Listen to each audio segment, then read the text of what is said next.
Alors la vidéo d'aujourd'hui sera consacrée à la suite de ce qu'on a fait la dernière séance, c'est-à-dire la première vidéo concernant la création de cette facture en se basant bien sûr sur la fonction recherche V et en se basant sur la mise en forme de cet atelier-là, la mise en forme d'une feuille d'Excel, ainsi que la nomination de champs qu'on a fait avec des matrices bien sûr, des matrices qu'on a intégrées.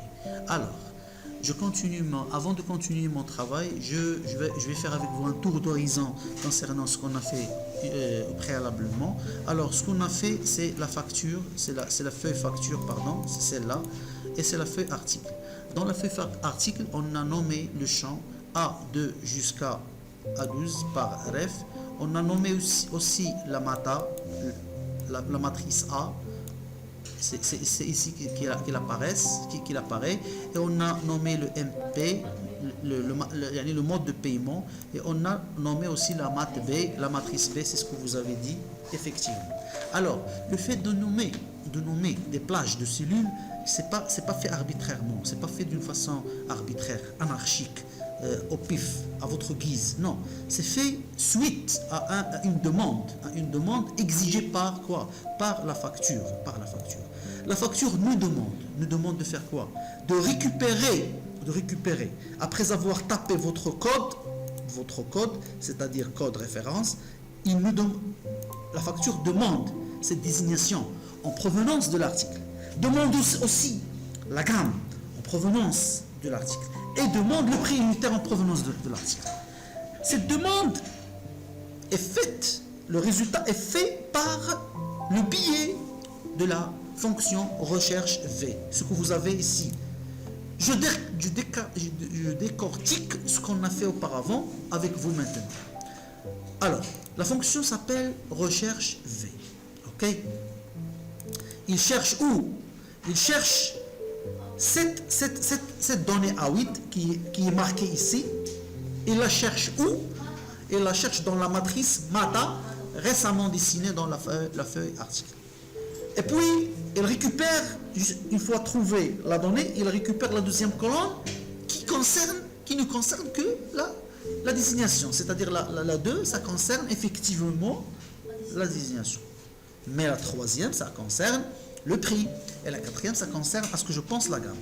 C'est pour cette raison-là qu'on a mis ici, en passant à la gamme, on a mis ici la quatrième. Parce que la quatrième, c'est la gamme. Et on a mis ici la 3 parce que c'est le prix. On a mis le prix, c'est 3. Ok? Mais on n'a pas changé les autres paramètres parce que les 3 autres paramètres restent les mêmes. On cherche une donnée qui est située dans la A8 où il y a le lieu. Très bien, continuez avec moi.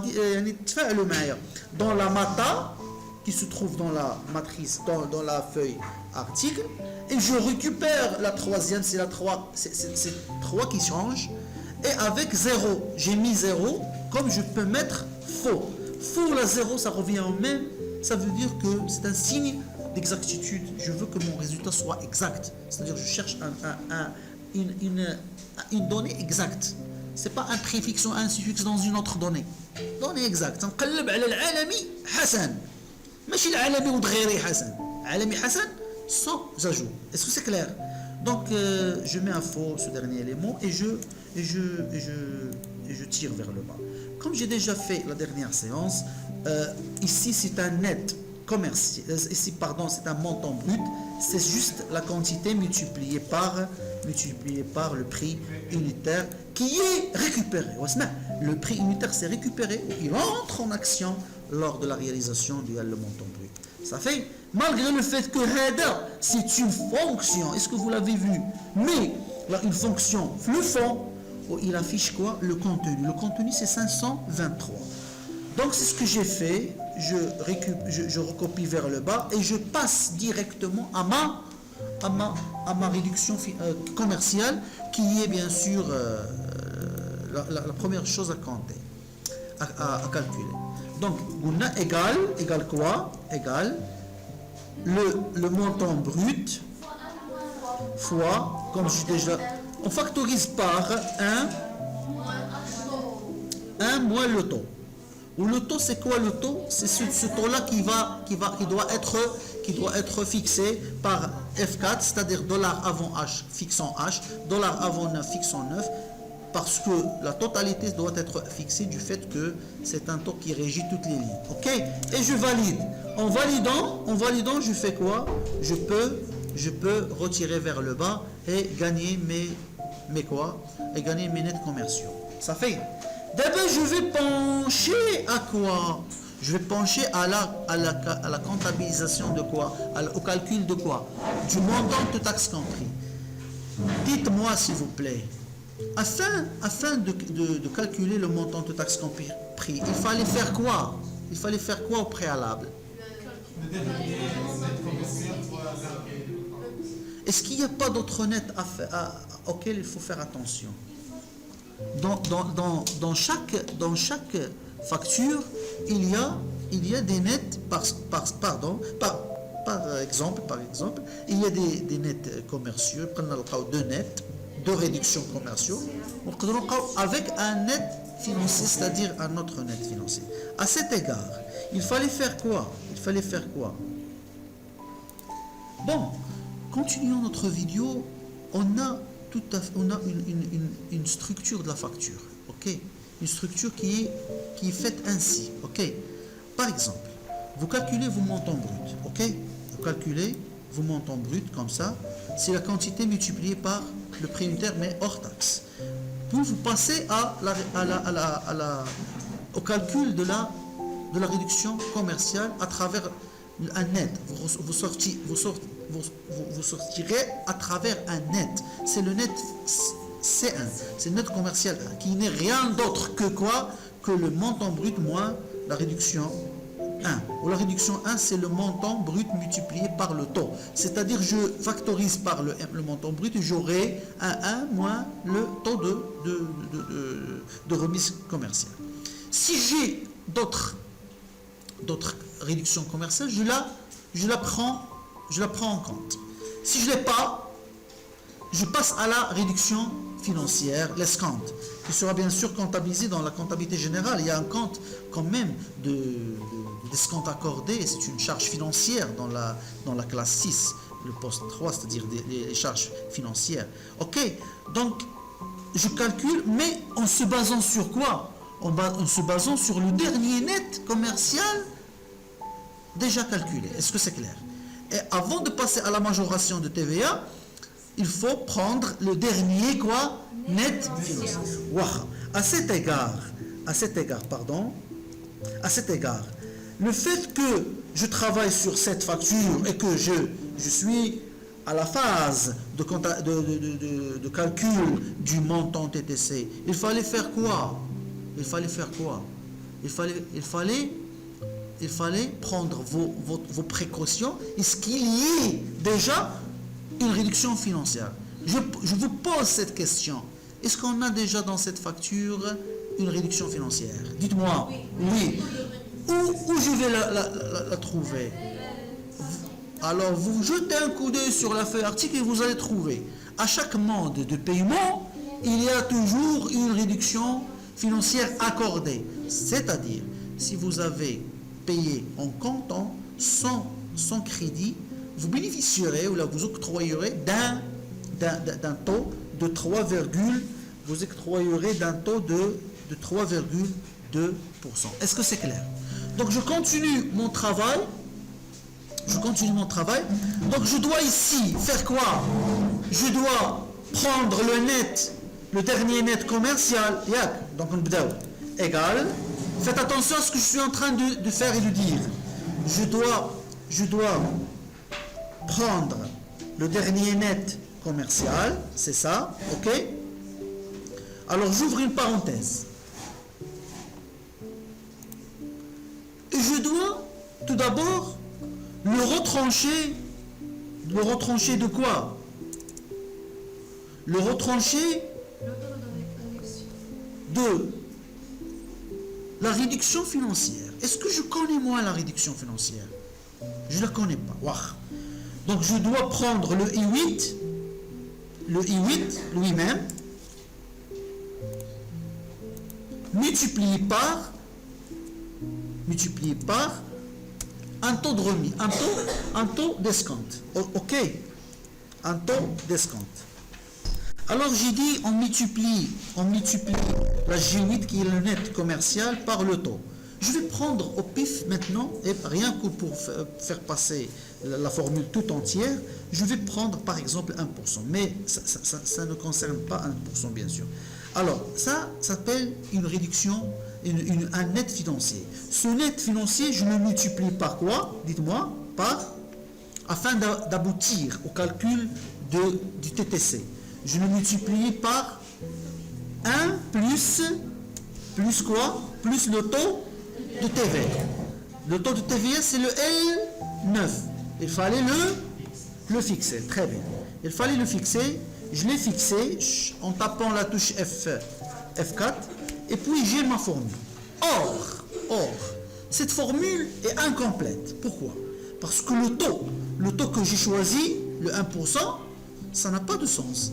Moi, j'ai uniquement exprès, j'ai choisi ce 1% rien que pour faire passer la formule et tu vois sa globalité. Je retourne d'abord pour l'expliciter, pour l'expliquer rigoureusement. Ok. Alors, je valide.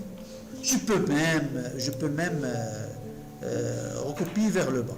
Et il fallait voir, est-ce qu'il s'agit d'une augmentation ou bien parce que c'est une réduction suivie d'une augmentation. Une réduction de 1% suivie d'une augmentation de 20% parce qu'il s'agit de la TVA. Vraiment, c'est une augmentation, la totalité, ça apparaît comme une augmentation parce que le passage de 2000 à...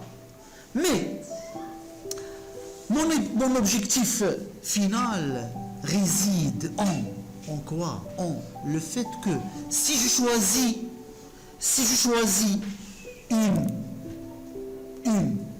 un mode de paiement spécial à moi, il fallait que le taux accordé, le taux bien sûr de d'escompte accordé à ce choix-là, il faut qu'il soit pris en compte. Est-ce que vous me comprenez? Alors, je ne vais pas répéter trop, mais la vidéo va vous répéter. Vous allez la répéter. Donc, l'enjeu pour moi, c'est quoi? C'est le fait au lieu de prendre ici le 1%, il fallait faire quoi? Il fallait écrire une fonction qui fait quoi? Qui récupère quoi? Qui récupère le taux d'escompte suite à mon choix que j'ai effectué ici dans la L2, c'est-à-dire le choix que j'ai fait ici. Si je prends 0% crédit, cela veut dire que j'ai choisi de payer la totalité sans crédit. À cet égard, il faut que le système m'accorde quoi? M'accorde une réduction financière qui est bien sûr dictée dans l'article. Le 0% crédit, il lui faut 3,2% d'escompte. Est-ce que vous m'avez d'abord compris? Donc, une fois choisi l'IBLE, il faut que le programme choisisse choisit le taux. À cette fin, le besoin je dois utiliser deux fonctions. La première fonction, ça s'appelle index. Regardez avec moi l'index, je vais l'expliquer en la montant, en l'utilisant. Je mets ici, au lieu de 1%, je mets index. Alors, la fonction index, elle est déjà connue par le logiciel. D'ailleurs, elle est dans l'infobulle, vous la voyez, je la prends. La fonction index, c'est une fonction matricielle. Écoutez-moi, vous allez écrire ce que je dis. Vous allez nous dicter. Je vais vous dicter cela. Mais maintenant, comprenez-le avec moi. L'index, c'est une fonction matricielle qui permet quoi? Qui permet de récupérer une donnée dans une matrice. Répétez ce que je dis avec moi. La fonction index permet de récupérer une donnée dans une matrice. نكمل الجملة. Une donnée dans une matrice reconnue, la donnée reconnue par sa ligne et sa colonne. La ligne de 1 jusqu'à l'infini ou la colonne de 1 jusqu'à l'infini. C'est-à-dire on n'indexe pas de 0, on indexe de 1. C'est clair. واخا نبداو les paramètres ديالها. Alors, le paramètre الأول هو la source où on cherche. La source où on cherche, est-ce que c'est Mata ou Matb? في كاينه où se trouve le taux. Matb, très bien. Ça se trouve dans Matb, donc choisir Matb. Et regardez l'infobulle. Il me donne ici le numéro de ligne. Est-ce que moi je connais le numéro de ligne? Oui. Attendez, je lui donne un numéro de ligne quelconque. À titre d'exemple, le numéro de ligne 1 et je lui donne le numéro de colonne 1. Écoutez-moi ce qu'il va faire. Écoutez-moi. Il m'a pas donné grand-chose, mais regardez ce qu'il va donner. Le fait que j'ai choisi dans la math B, regardez, dans la math B, la ligne numéro 1 et la colonne numéro 1, c'est-à-dire j'ai choisi la F2. La F2 parce que la mata ça commence de F2. Ça fait? Donc il va me donner quel contenu? Le contenu 1. Si je prends, donc il faut prendre la première colonne, ou bien la deuxième colonne, ou bien la troisième colonne, afin de récupérer le temps. Dites-moi. La deuxième, très bien. Donc la deuxième c'est connu. C'est connu pour vous. On choisit la deuxième colonne parce que là c'est là où il y a le temps. Mais, est-ce que vous connaissez la ligne? Non, vous ne connaissez pas la ligne. Pourquoi vous ne connaissez pas la ligne? Parce que le choix effectué par l'utilisateur n'est pas connu pour vous. Elle est connue au niveau de quoi? Au niveau de la feuille facturation. C'est-à-dire, là, qu'est-ce qu'il choisit? Il choisit l'un des items qui se trouvent ici. Ou combien d'items j'ai? J'ai 6 items. Alors lui, il choisit un item. Moi, je dois savoir le rang de son choix. Le choix de l'utilisateur. Le premier, ou le deuxième, ou le troisième, ou le quatrième, ou le sixième. Pourquoi? Pour savoir quelle ligne je prends. La première ligne, la deuxième ligne, la troisième. Est-ce que c'est clair? Donc c'est ce que je vais faire. Alors, à cet égard, je retourne dans ma facture. Alors, donc, tout d'abord, le numéro de colonne, il doit être à quoi? Il doit être à 2. Très bien. Il doit être à 2. Mais, le numéro de ligne doit être capté selon le choix de cette cellule. Pour qu'il soit capté, il fallait mettre ici la fonction équive. Alors, je vais vous expliquer qu'est-ce qu'elle fait, cette fonction. La fonction équive, elle nous donne le rang d'un contenu spécial dans une liste. Je répète. Par exemple, si je prends un nom, par exemple, Alami Hassan, dans une liste, et je veux savoir est-ce que Alami Hassan se trouve dans la position, le rang 1, ou la 2, ou la 3, la liste, j'ai dans la liste 30 étudiants. Je veux savoir est-ce que Alami se trouve dans 1, ou la 2, ou la 30. Alors je dois utiliser la fonction équive, en se basant sur quoi? Sur le contenu ديال le nom. Le contenu اللي تنقلبوا عليه c'est quoi? C'est la L2. Donc je choisis le contenu L2, je choisis le contenu L2, voilà les paramètres de l'équive, c'est la valeur cherchée, vous voyez l'infobulle, c'est la valeur cherchée, regardez, c'est la valeur cherchée, voilà, la valeur cherchée c'est la première, et puis, où, c'est le tableau où je cherche, où je vais chercher le mode de paiement. Dans quel tableau? C'est pas dans math B, c'est dans MP. Pourquoi dans MP?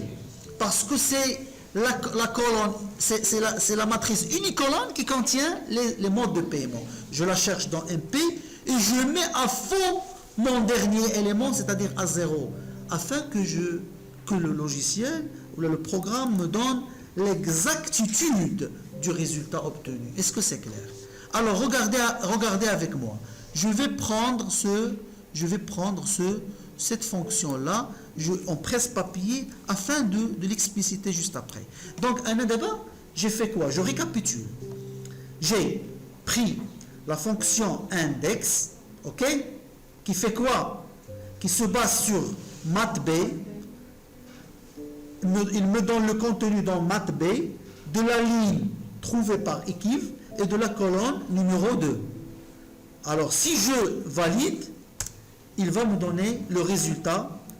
Il fallait que je fixe la L2 ici, parce que c'est la même L2 va régir toutes mes lignes. Il fallait la fixer. Je la fixe. Et puis, je retire vers le bas. Regardez avec moi, s'il vous plaît, ici. Je vais mettre ici ma fonction Ekiv, afin que vous la compreniez.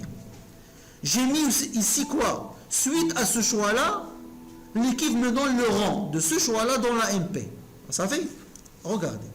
Ce choix-là, c'est 6. Je prends un autre choix. Regardez, même ici, les montants vont changer.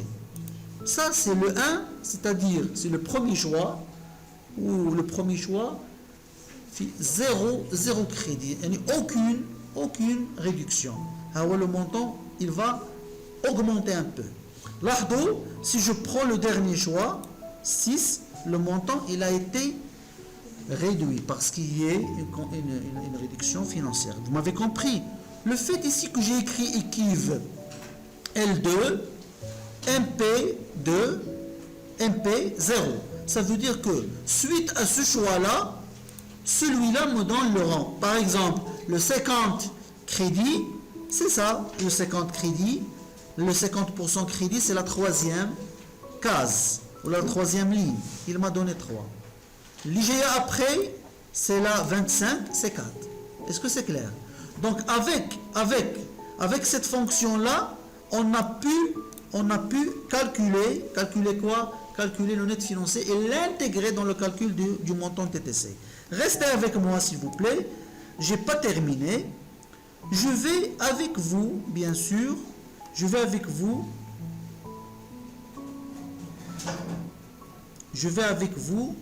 mettre en évidence cette fonction. Regardez là, s'il vous plaît. Je vais agrandir la taille et je vais la décortiquer avec vous.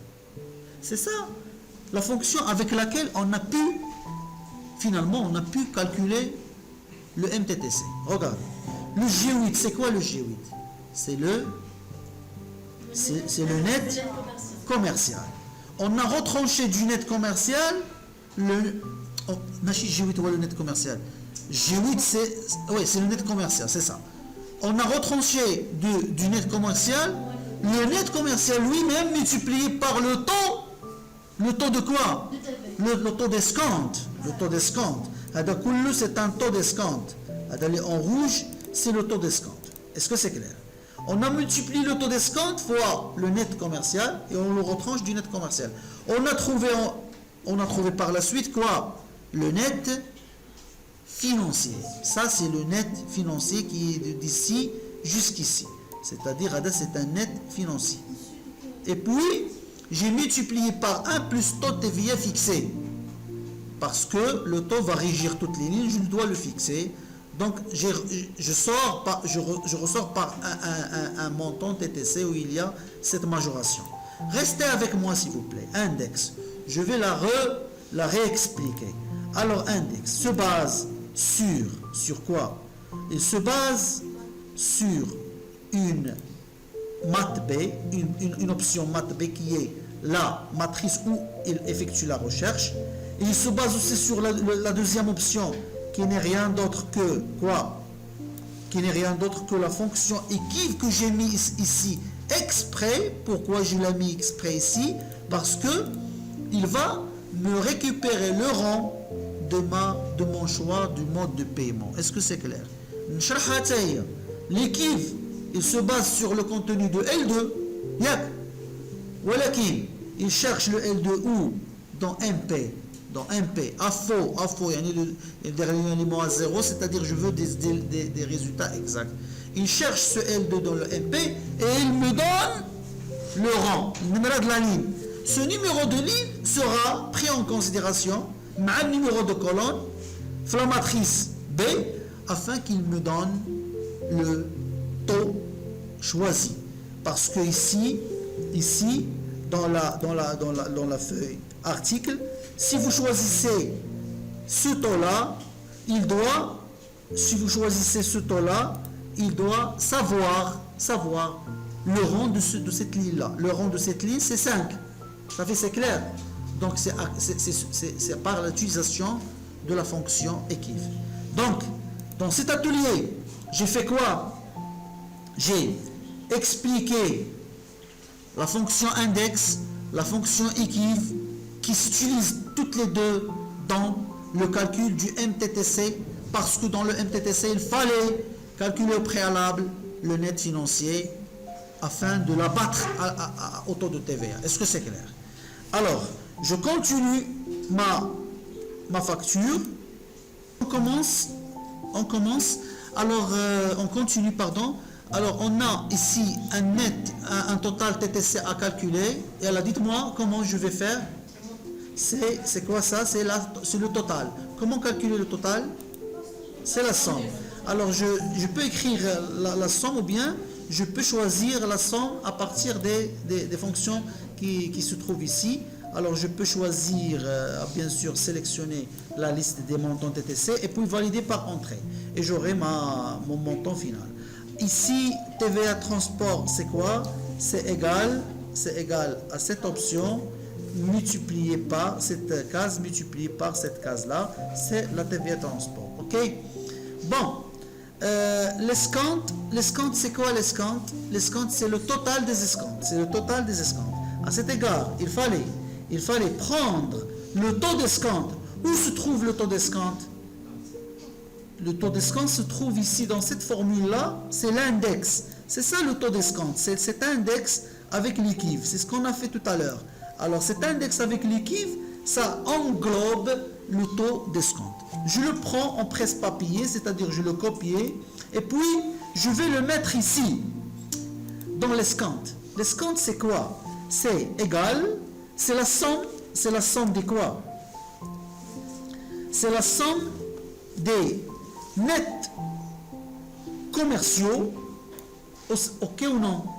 C'est le net courant, c'est-à-dire c'est la somme des nets commerciaux, et puis multiplié par le taux. Le taux s'est trouvé où? C'est trouvé dans la fonction index avec math_b, ce qu'on a expliqué tout à l'heure. Est-ce que c'est clair? En multipliant la somme des nets commerciaux par le même taux d'escompte, on aura la totalité de l'escompte accordé à cette facture. Est-ce que vous avez compris? Voilà la totalité d'escompte retranché qui va être bien sûr comptabilisé, le journal, c'est 260,73. Le net à payer, c'est quoi le net à payer? Là, il fallait faire attention. Un net à payer, mais qui tient compte de transport. Est-ce qu'il est accordé ou non? Le fait que vous cliquez sur oui, il y a ici le 1 qui s'affiche. Le fait que vous cliquez sur non, il y a 2 qui s'affichent ici. Je vous ai déjà montré dans la vidéo précédente comment activer ces composants et comment les lier à cette cellule. Est-ce que vous l'avez déjà fait? Donc, on continue là-dessus. Donc, il y a ici une condition. Si égale si. Regardez avec moi comment je vais monter la fonction si. Égale si et j'ouvre la parenthèse. Si cette cellule-là égale à quoi? Égale à 1. Quand est-ce qu'elle est égale à 1? lorsque vous tapez oui, c'est-à-dire vous cliquez sur oui. À cet instant-là, s'il est égal à 1, point virgule, si oui, c'est le point virgule, il y a si oui. C'est-à-dire, à cet instant-là, je fais quoi? Je prends, le net c'est quoi? C'est le montant total, plus le transport, parce qu'il est comptabilisé, plus TVA, plus, non, mais plus chez le SCOMP, parce que le SCOMP est déjà pris auparavant. Donc, tu as les trois. Est-ce que c'est clair? Et puis, sinon, il est quand il s'est oui, 2, ah oui, il ما كانش كان خاوي. في هذه الحالة نخليو سينو، إلا ما كانش راه سينو بالنسبة لنا راه ما كاينش لو ترونسبور. إلا ما كانش لو ترونسبور شنو ياخذ؟ ناخذوا لو نت هو le montant total, هو le total des montants TTC, sans prendre en compte quoi? Le transport. Alors écoutez-moi, je réexplique ce que j'ai écrit dans la fonction si. Tout le monde me suit. Si il est suivi d'une condition, voilà ma condition. Alors je prends toute ce contenu-là afin de l'expliciter ailleurs. Regardez tout d'abord.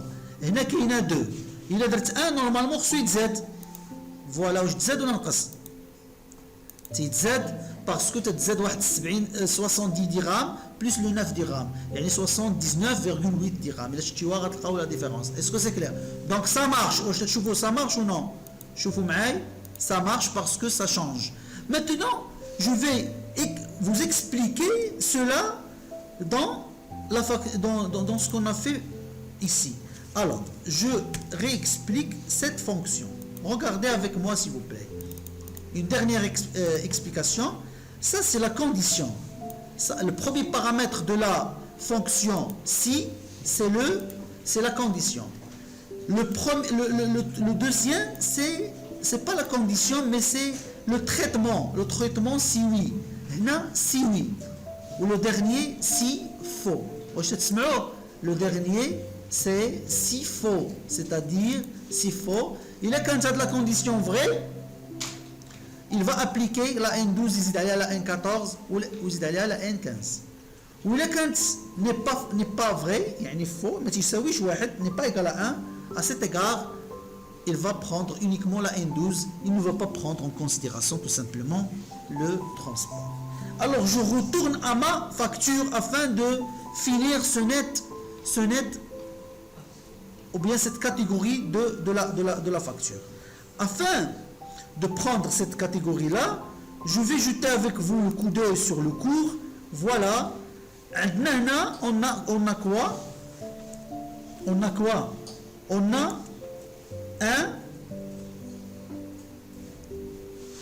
un quoi?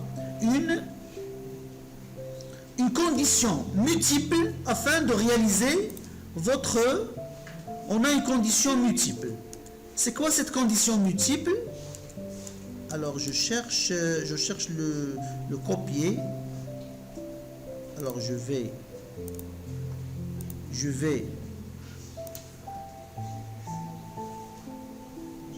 alors je vais prendre le copiage, ça paraît pas malheureusement, c'est pas grave. Alors regardez cette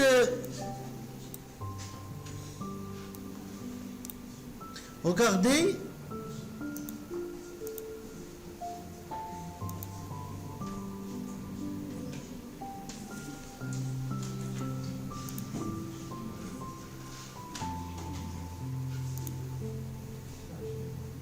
regardez avec moi s'il vous plaît.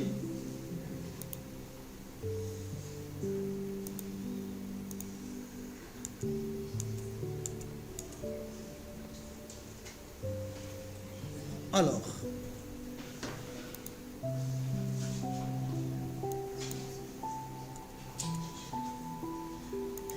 c'est ça.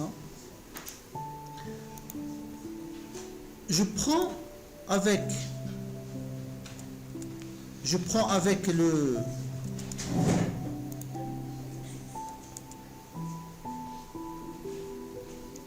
c'est pas grave. Alors je prends cette condition.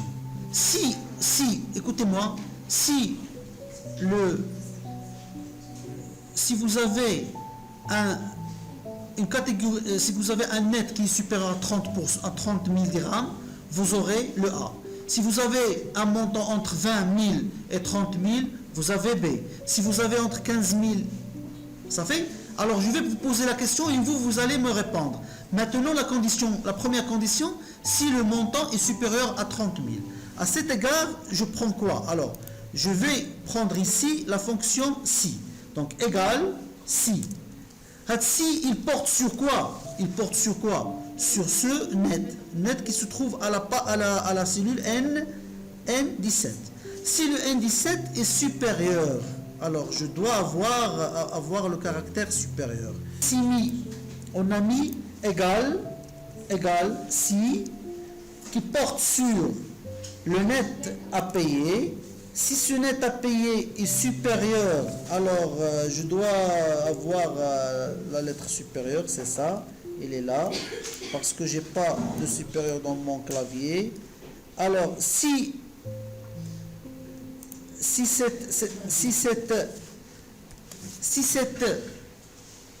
ce net est supérieur à 30 000, regardez, point virgule.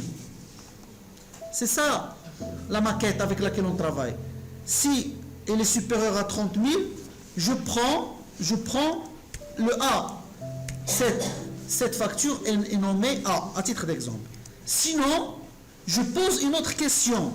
Si le N17 est supérieur à, cette fois-ci, 20 000, c'est-à-dire n'est pas supérieur à 30 000, inférieur à 30 000 et supérieur à 20 000, donc il est entre 20 000 et 30 000 inclus bien sûr. À cet égard, je prends quoi? Je prends le B. Très bien.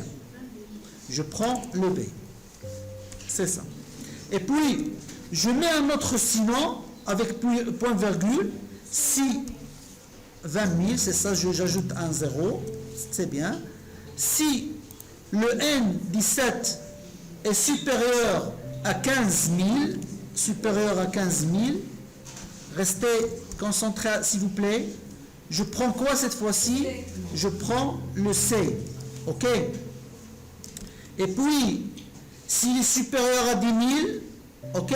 C'est-à-dire entre 15 000 et 10 000, donc je mets une autre fonction si, ce sont des si imbriqués. Si la N17 est supérieure à quoi? À 10 000, est supérieure à 10 000, je mets quoi? Je mets la D. Et en fin de compte, s'il n'est pas supérieur à, s'il est inférieur à 10 000, je mets quoi? Il n'y a rien. Donc il est vide. À cet égard, je ferme. Je ferme la première parenthèse de si. Combien de si j'ai utilisé? 1, 2, 3, 4. Donc je ferme 4 fois. Je ferme 4 fois ma fonction si imbriquée et je la valide et la donnée D. Est-ce que c'est juste le fait de nous donner D? Oui. C'est ça. Alors, écoutez-moi bien. Je n'ai pas encore terminé. Je vais expliciter cette fonction.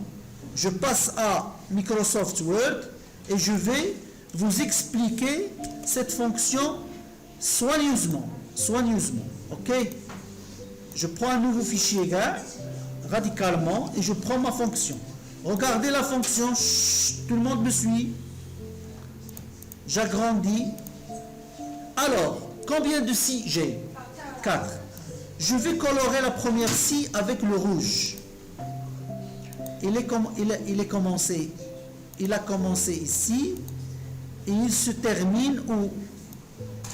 Il se termine à cet endroit-là. Est-ce que vous comprenez? Voilà le rouge. Vous avez vu? Le rouge, c'est ici. C'est rouge parce que ça concerne la première si. Ou c'est rouge, pardon.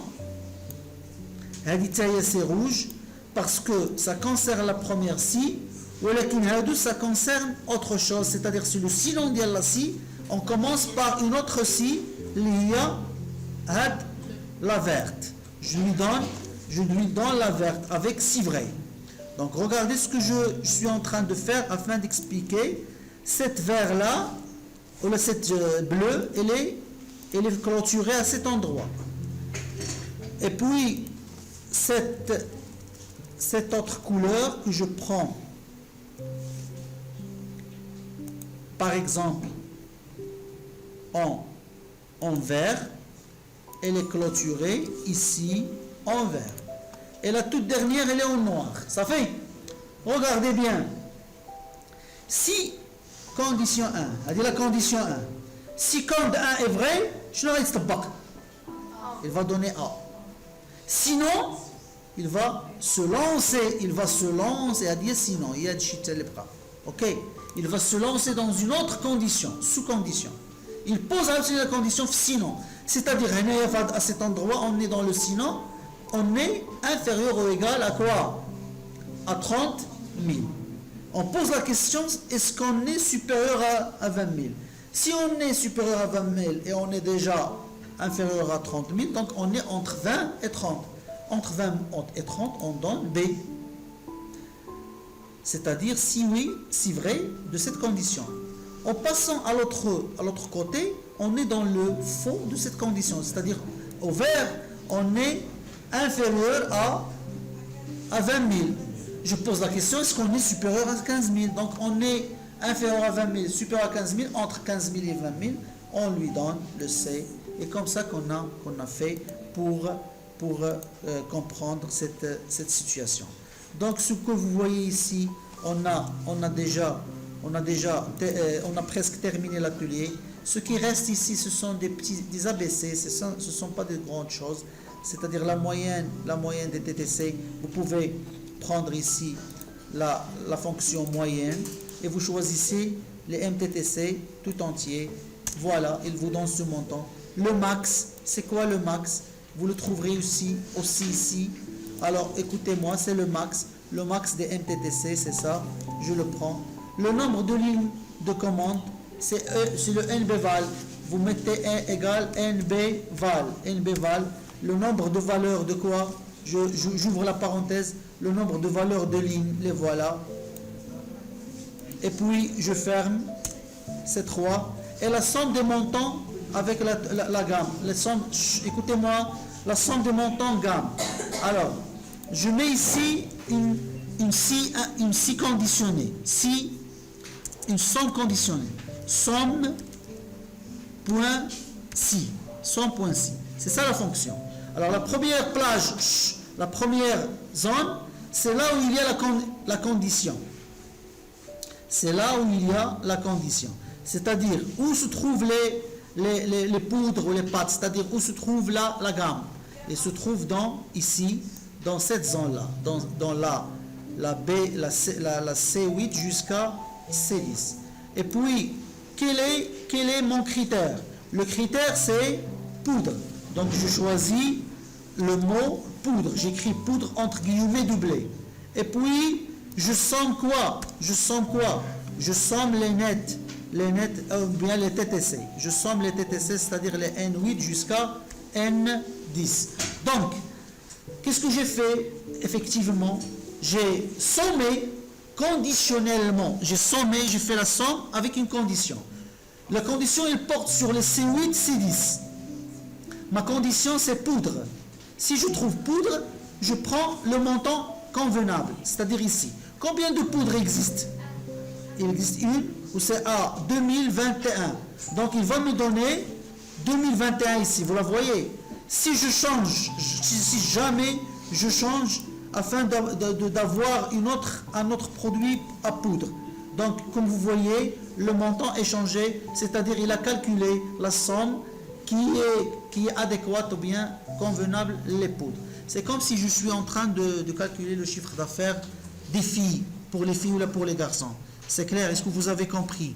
Donc ces deux ateliers, ces deux vidéos constituent la réalisation de la facture de A jusqu'à Z.